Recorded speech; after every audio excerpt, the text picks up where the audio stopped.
Qui parmi vous est pleinement conscient de son potentiel?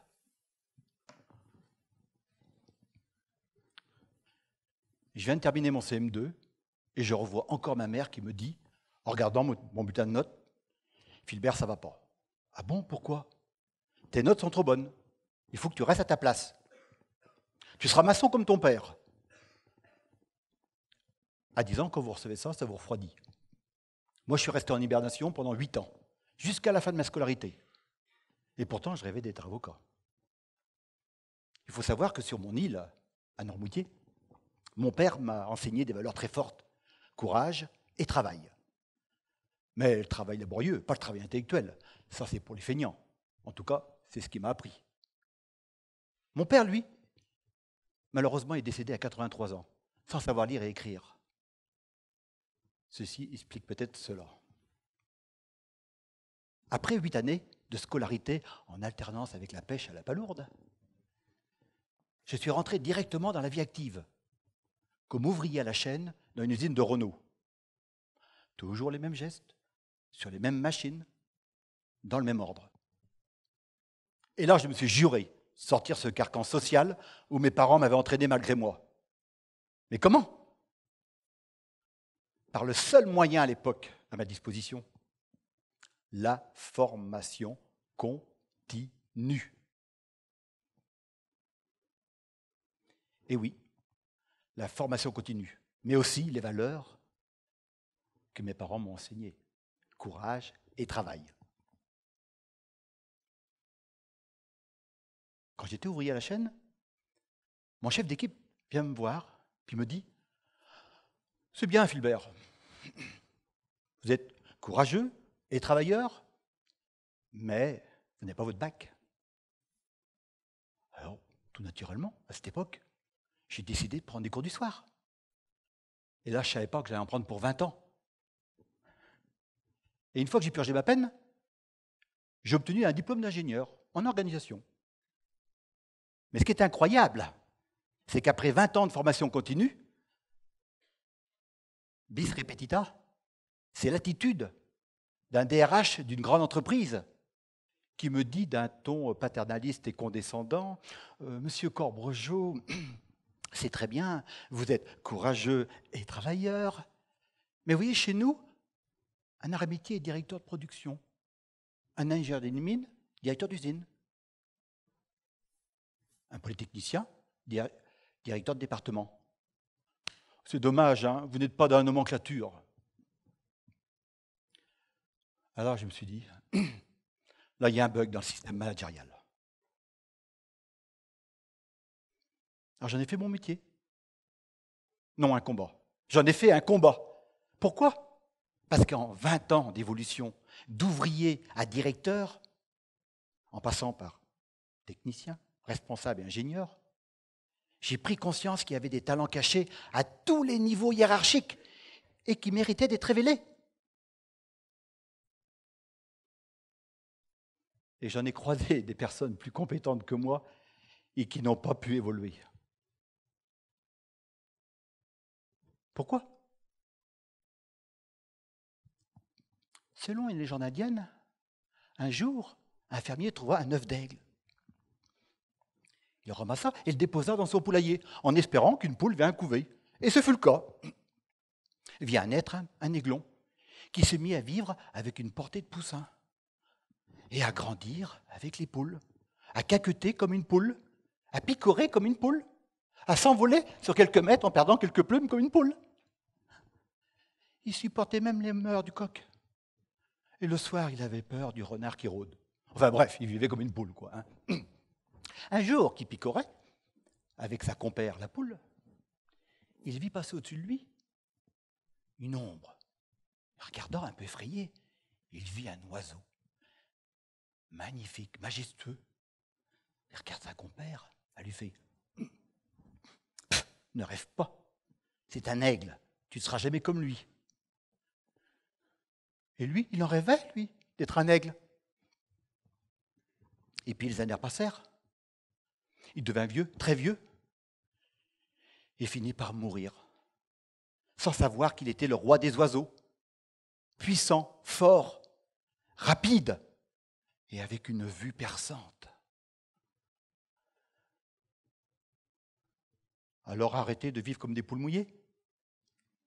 Ne considérez pas que vous êtes incapable d'évolution. Et si on essayait de dénicher l'aigle qui est en vous? Oui, mais comment? Il y a 30 ans, quand j'ai pris les cours du soir pour passer mon bac électrotechnique, il y avait une matière qui me passionnait. C'était l'électrotechnique. La productique, pardon. Alors j'ai décidé d'approfondir le sujet avec un bac plus 2 en productique. Et là, il y avait une matière qui me passionnait. La gestion de production. Alors j'ai décidé d'approfondir le sujet avec un bac plus 4 en gestion de production. Et là encore, il y avait une matière qui me passionnait, l'organisation. Et j'ai passé un diplôme d'ingénieur en organisation. Et ainsi de suite avec le management, le coaching et les talents. Si bien, je suis devenu un expert. Comme le dit si bien Georges Bernard Shaw, un expert est quelqu'un qui sait de plus en plus de choses dans un domaine de plus en plus restreint, si bien qu'à la fin, il sait tout sur rien.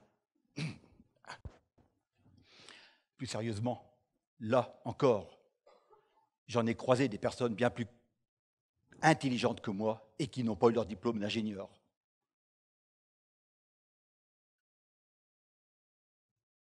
Va vous faire gagner 20 ans, ce qui est appréciable quand même. Je vais vous parler de l'outil qui m'a permis de me révéler. Le bilan de potentiel. J'ai bien dit le bilan de potentiel, hein. Je n'ai pas dit le bilan de compétences. Hein. Le bilan de potentiel s'appuie sur 4 domaines. L'intellectuel, le relationnel, l'émotionnel et l'opérationnel.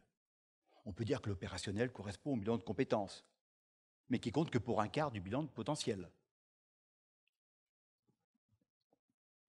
Alors si je prends mon cas, mon bilan de potentiel révèle des capacités d'analyste de 1 sur 10 et d'innovateur de 10 sur 10. Et j'ai fait toute ma carrière en tant qu'analyste. Mais il n'y a pas que le potentiel, il y a aussi la passion. La passion, ce sont toutes les activités qui vous animent au quotidien. Professionnelles, loisirs. Ce sont des activités que l'on fait avec plaisir, facilité, sans voir le temps passer.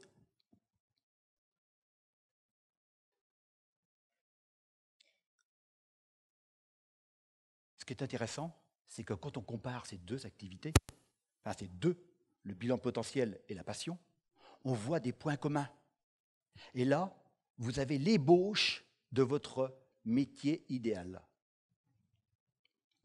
Mais la passion, ça va aussi vous permettre de maintenir la motivation et la détermination pour aller jusqu'au bout du chemin. C'est votre moteur.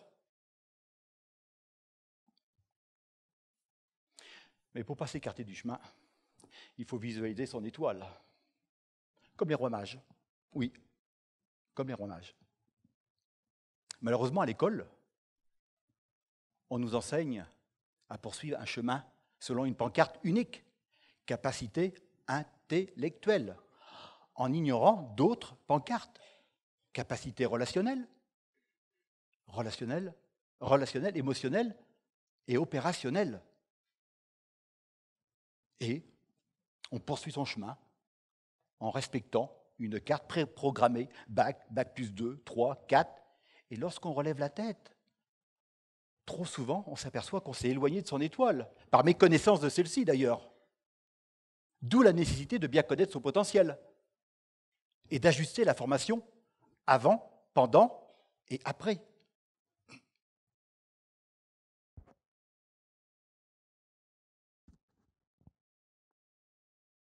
Moi, j'ai eu à le faire, ça aussi, d'adapter ma formation. Mais au départ, son étoile, on ne la voit pas très bien. On la voit même, on la distingue à peine. Cependant, quand on connaît bien son potentiel et sa passion, on arrive à dégager son projet professionnel, c'est-à-dire son étoile. Et progressivement, cette étoile, elle brillera, comme ce fut le cas pour moi.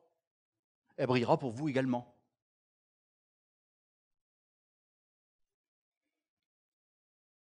Je vous l'ai dit tout à l'heure, quand j'étais jeune, je rêvais d'être avocat. Malheureusement, la cabane est tombée sous le chien à cause d'un carcan familial. Pour autant, mon rêve s'est transformé en étoile à partir du moment où que ma passion s'est alignée avec l'étoile.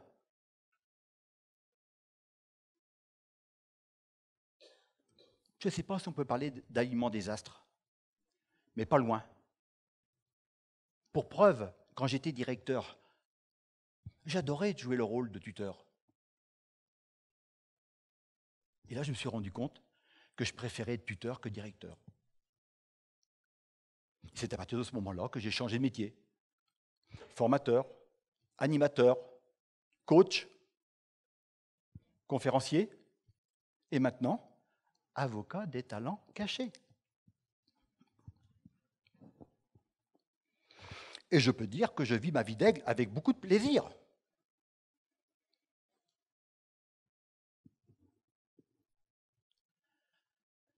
Il faut aller jusqu'au bout du chemin. Et pour pas caler, pour pas que le moteur cale, il faut lui mettre du carburant. Et le carburant, c'est l'auto-apprentissage. J'ai inventé ma propre méthode d'auto-apprentissage. Ce que j'ai appelé d'ailleurs la spirale de révélation. Et cette spirale, cette méthode, si je veux dire, elle a obtenu le trophée de la formation continue décerné par le ministre et les Échos. Ça vous intéresse de la connaître? Attention, c'est scientifique. Hein. Vous êtes des ingénieurs. Hein. Lecture, expérimentation, déploiement. Lecture, expérimentation, déploiement. Vous êtes déçus? Non, c'est une démarche pragmatique. En fait, les cours ne représentaient pour moi que 20% de mon apprentissage. Les 80% sont couverts par des lectures sur des matières qui me passionnaient. Et après, évidemment, une fois que j'avais bien emmagasiné cette lecture, j'approfondissais le sujet en expérimentant sur des cobayes. Mes collègues, mes collaborateurs, voire mes clients. Au départ, j'ai eu des doutes quand même. Hein. J'ai dit oui, mais la connaissance, c'est quand même pas la compétence. Hein. Et puis je me suis très vite rendu compte qu'il n'y a aucune incidence. Vous savez pourquoi? Au royaume des aveugles, les borgnes sont rois. Eh oui, ils ne connaissaient pas la matière. Donc je pouvais y aller. J'ai expérimenté. Et comme le disait si bien Nelson Mandela, je ne perds jamais. Soit je gagne, soit j'apprends. Et quand je gagnais, eh ben je déployais ça auprès de mon équipe. Mais pour le déployer, il faut le maîtriser. Donc j'approfondissais. Mais contrairement à la terre, au capital et à l'immobilier, les connaissances s'accroissent quand on les partage. Et le partager avec mes équipes, eux-mêmes me renvoyaient de la matière qui rentrait dans ma spirale de révélation, et ainsi de suite. C'est le cercle vertueux.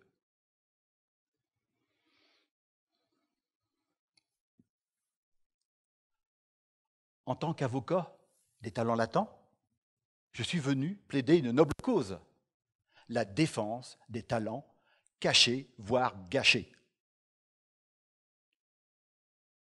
En résumé, je vous ai dit, pour vous épanouir, d'abord, il faut connaître son potentiel. Et puis, il faut visualiser son étoile. Et puis, le chemin, eh bien, il y a un moteur pour aller jusqu'au bout du chemin. C'est sa passion. Mais sa passion, il ne faut pas qu'elle cale en cours de route. Elle est alimentée par un carburant, qui est l'auto-apprentissage.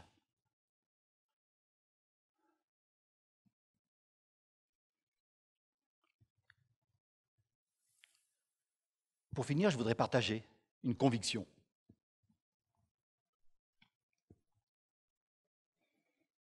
C'est de votre responsabilité de gérer vos talents. C'est votre richesse professionnelle. Est-ce que vous avez envie de confier votre richesse personnelle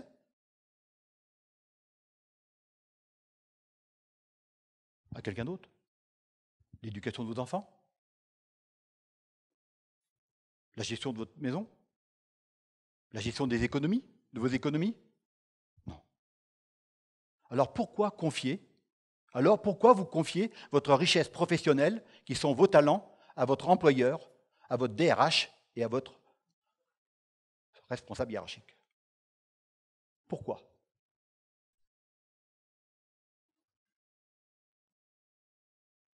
Vos talents latents, c'est comme un terrain fertile en friche.